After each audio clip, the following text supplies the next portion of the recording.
Hi dears, ഇന്ന് നമ്മൾ ഇഗ്നോയ് യൂണിവേഴ്സിറ്റിയിലെ MBA പ്രോഗ്രാംസിനെ കുറിച്ചാണ് പരിചയപ്പെടാൻ പോകുന്നത്. ഇഗ്നോയിൽ MBAക്ക് എത്രയാണ് ഫീ വരുന്നത്, ഇതിൻ്റെ ഡ്യൂറേഷൻ എത്രയാണ്, സ്റ്റഡി സെൻറ്റേഴ്സ് ഏതെല്ലാമാണ്, ഏതെല്ലാം സ്പെഷ്യലൈസേഷൻസ് ഉണ്ട്, ഏതെല്ലാം സബ്ജക്റ്റുകളാണ് പഠിക്കേണ്ടത്, ഇത്രയും കാര്യങ്ങളാണ് നമ്മളിന്ന് നോക്കാൻ പോകുന്നത്. അപ്പോൾ നമ്മൾ MBAക്ക് അകത്ത് വന്നു കഴിഞ്ഞാൽ ഇതൊരു പോസ്റ്റ് ഗ്രാജുവേറ്റ് ഡിഗ്രിയാണ്, അതായത് PG പ്രോഗ്രാമാണ്. ഇത് ഡിസ്റ്റൻസ് പ്രോഗ്രാമാണ്. അതുപോലെ തന്നെ ഇത് 2 ഇയർ പ്രോഗ്രാമാണ്. നിങ്ങൾക്ക് ഇതിൻ്റെ മീഡിയം ഇംഗ്ലീഷ്, ഹിന്ദി, ഒഡിയ എന്നീ 3 ഭാഷകളിൽ ഏതെങ്കിലും ഒന്ന് തിരഞ്ഞെടുക്കാം. കേരളത്തിലുള്ളവർ പൊതുവെ ഹിന്ദിയാണ് തിരഞ്ഞെടുക്കാറ്. അപ്പോൾ ഇത് ഒരു AICTE റെക്കഗ്നൈസ്ഡ് പോസ്റ്റ് ഗ്രാജുവേഷൻ ഡിഗ്രിയാണ്. അപ്പോൾ നിങ്ങൾക്ക് ഇത് UGC AICTE അപ്രൂവ്ഡ് പ്രോഗ്രാമാണ്. അതുപോലെ തന്നെ അഫോർഡബിൾ ഫീ ആണ്, ഫ്ലെക്സിബിൾ ലേണിംഗ് ആണ്.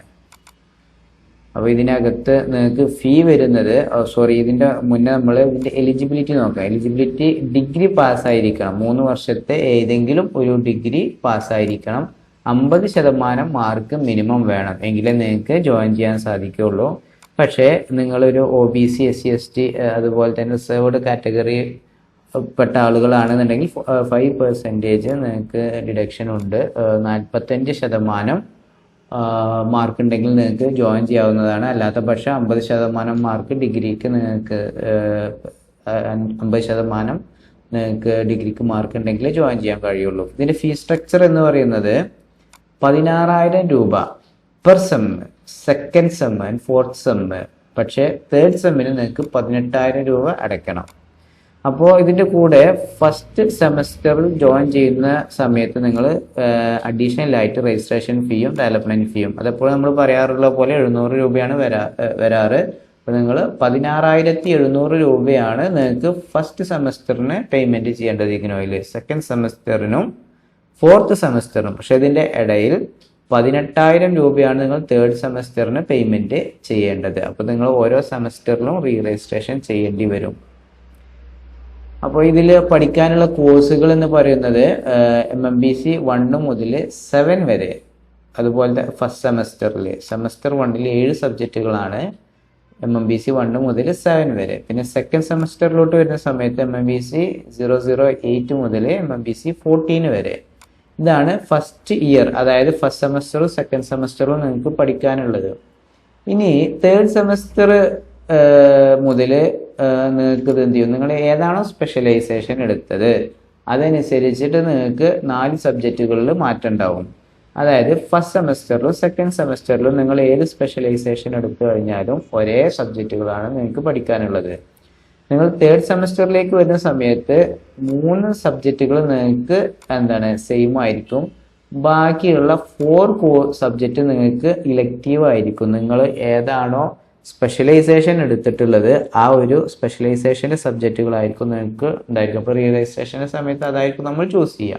അതുപോലെ തന്നെ ഫോർത്ത് സെമസ്റ്ററിൽ വരുന്ന സമയത്തും ഈ രൂപത്തിൽ തന്നെയാണ് 4 സബ്ജക്റ്റുകൾ നിങ്ങൾക്ക് ഓൾറെഡി എല്ലാവർക്കും ഉള്ളതുപോലെ ഉണ്ടാവും. പക്ഷേ അതിൽ നിന്ന് 3 കോഴ്സുകൾ നിങ്ങൾ എന്ത് ചെയ്യണം, സെപ്പറേറ്റ് ആയിട്ട് നിങ്ങൾ സ്പെഷ്യലൈസേഷനുമായി ബന്ധപ്പെട്ട് നിങ്ങൾ തിരഞ്ഞെടുക്കണം. അതുപോലെ തന്നെ നിങ്ങൾക്ക് ഒരു പ്രൊജക്റ്റ് കൂടി ഇതിനകത്ത് ഉണ്ടായിരിക്കും. പ്രൊജക്റ്റ് കൂടി നിങ്ങൾ എന്ത് ചെയ്യണം, സബ്മിറ്റ് ചെയ്യേണ്ടി വരും. പ്രൊജക്റ്റ് കൂടി സബ്മിറ്റ് ചെയ്ത് കഴിഞ്ഞാലാണ് നിങ്ങൾക്ക് ഈ ഒരു കോഴ്സ് പൂർണ്ണമായിട്ട് കംപ്ലീറ്റ് ചെയ്തെടുക്കാൻ സാധിക്കുകയുള്ളൂ.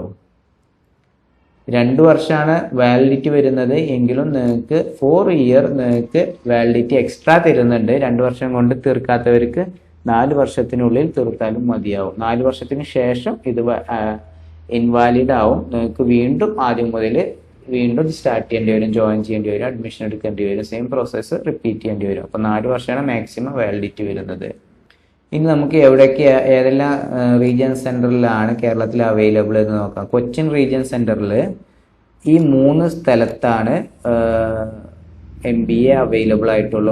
MBAയുടെ ഈ നോർമൽ MBA ജനറൽ എന്ന് പറഞ്ഞിട്ടുള്ള ഈ ഒരു subject master of business administration, ഇത് ഓരോ കോഴ്സിനനുസരിച്ചിട്ട് നിങ്ങൾ സ്പെഷ്യലൈസേഷൻ മാറ്റുന്നതിനനുസരിച്ചിട്ട് ഓരോ കോളേജുകളും മാറാൻ സാധ്യതയുണ്ട്. അപ്പോൾ നിങ്ങൾ സ്പെഷ്യലൈസേഷൻ എടുത്ത് നമ്മൾ നോക്കുന്ന സമയത്ത് ഏതെല്ലാം സ്റ്റഡി സെൻറ്ററിലാണ് അത് അവൈലബിൾ, അപ്പോൾ നിങ്ങളുടെ വീടിനടുത്തുള്ള ഏറ്റവും അടുത്തുള്ള ഏത് കോളേജിലാണോ ഈ ഒരു കോഴ്സ് അവൈലബിൾ അതിലായിരിക്കും നമ്മൾ രജിസ്റ്റർ ചെയ്യുക. അപ്പോൾ രജിസ്റ്റർ ചെയ്യേണ്ടത് ഓൺലൈനായിട്ടാണ്, ഓഫ്ലൈൻ അല്ല, ഓൺലൈനായിട്ട് നമ്മൾ എന്താണ് അക്ഷയയിൽ നിന്നോ അല്ലെങ്കിൽ സെൻറ്റേഴ്സിൽ നിന്നോ നമ്മളെ മൊബൈൽ ഫോൺ ഉപയോഗിച്ചിട്ടൊക്കെ നമുക്ക് എന്ത് ചെയ്യാം, അഡ്മിഷൻ എടുക്കാവുന്നതേ ഉള്ളൂ. അപ്പോൾ ഇത് നോക്കൂ, വടകര റീജിയൻ സെൻറ്ററിനകത്ത് ഈ 3 കോളേജുകളിലാണ് ഈ ഒരു കോഴ്സ് അവൈലബിൾ ആയിട്ടുള്ളത്. ഇനി നമുക്ക് തിരുവനന്തപുരം നോക്കാം. ട്രിവാൻഡ്രം റീജിയൻ സെൻറ്ററിൻ്റെ അണ്ടറിൽ ഈ പറയുന്ന ഈ 5 കോളേജുകളിലാണ് ഈ ഒരു കോഴ്സ് അവൈലബിൾ ആയിട്ടുള്ളത്. അപ്പോൾ നിങ്ങൾ ഏത് സ്ഥലത്താണോ, നിങ്ങളെ ജിയോഗ്രഫിക്കൽ ഏരിയ എവിടെയാണോ കേരളത്തിൽ, അതുമായി ബന്ധപ്പെട്ട് നിങ്ങൾ എന്ത് ചെയ്യുക, നിങ്ങൾ സ്റ്റഡി സെൻറ്റർ തിരഞ്ഞെടുക്കുക.